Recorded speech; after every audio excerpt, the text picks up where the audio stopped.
The first time I met Al Bowley was shortly after he had first arrived in London. I was on the lookout for promising new singers and gave him several recording dates. He was so anxious to get the opportunity, he said yes to everything.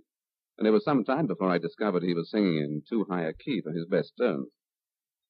Following a summer engagement in Holland, I took Al to the States, where he became the featured singer with my band in what was then the most exclusive supper club in New York. He was already known there from our recordings, and his personal charm made new friends among the patrons. He was popular in the profession, too. The Tin Pan Alley men took to him at once, and so did musicians. Even the somewhat taciturn and reserved Glenn Miller, who was my second trombonist, admitted that Al Bowley was a pretty good guy. Al himself was essentially a simple person. He saw the world only in black and white. If you were his friend, nothing was too good for you. If you were his enemy, well, look out. He was extremely generous and emptied his pockets to anyone with a hard luck story and was forever bringing some strange character to me with the plea that we do something to help, in spite of the fact that many of his swans turned out to be geese. In fact, to cope with this, my wife induced him to let her keep back some of his salary to forestall those who would, take advantage of his warm heart. This simple sincerity was, to me, the most valuable quality of his singing. He believed what he sang. Sometimes when he had turned in a good performance on a song like The Very Thought of You, which has a lyric as sincere as I could make it, I've seen him turn away from the microphone with tears in his eyes. Ballad singing is not, of course, a great art, but it's still no mean feat to catch at the hearts of thousands of listeners the way he could. During the time I knew him, he drank little, smoked not at all, but fell a happy victim to every pretty redhead, brunette, or blonde.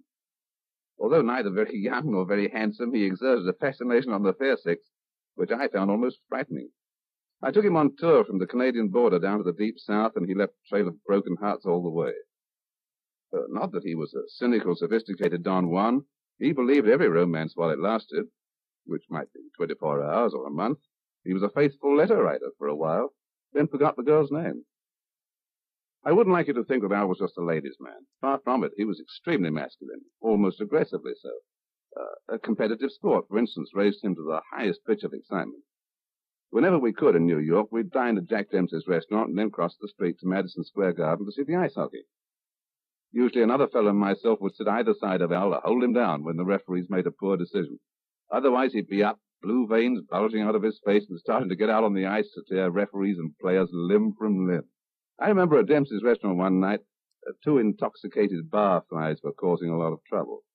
Al was just taking off his coat to take them both on when Jack Dempsey himself appeared, looking very unlike a boxer in his black tie and dinner jacket, and restored peace with soft words and the very mildest demeanor. Al said to me in awe, "Do you realize one of those drunks told the ex-heavyweight champion of the world that he'd half a mind to knock his block off?" Al used to tell one true story on himself.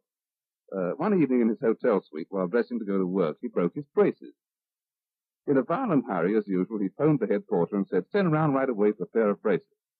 Nothing happened, so he called again a little later and repeated his request.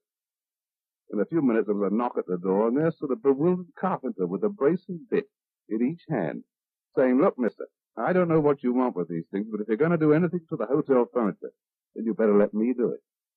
It was then Al found out that Americans say suspenders for braces. Even after all these dangerous years, I still get many inquiries about Al Bowley. And sometimes when a middle-aged father says to me, "You know, I first met my wife the night we danced to your band and heard Al Bowley sing Goodnight, Sweetheart, and we've never forgotten it." Then I feel that both Al and I have contributed in our small way to other people's happiness. And how I wish he were here now to share that feeling. The sky is blue, the night is cold, the moon is new, but love is old. And while I'm waiting here, this heart of mine is singing, "Lover, come back to me."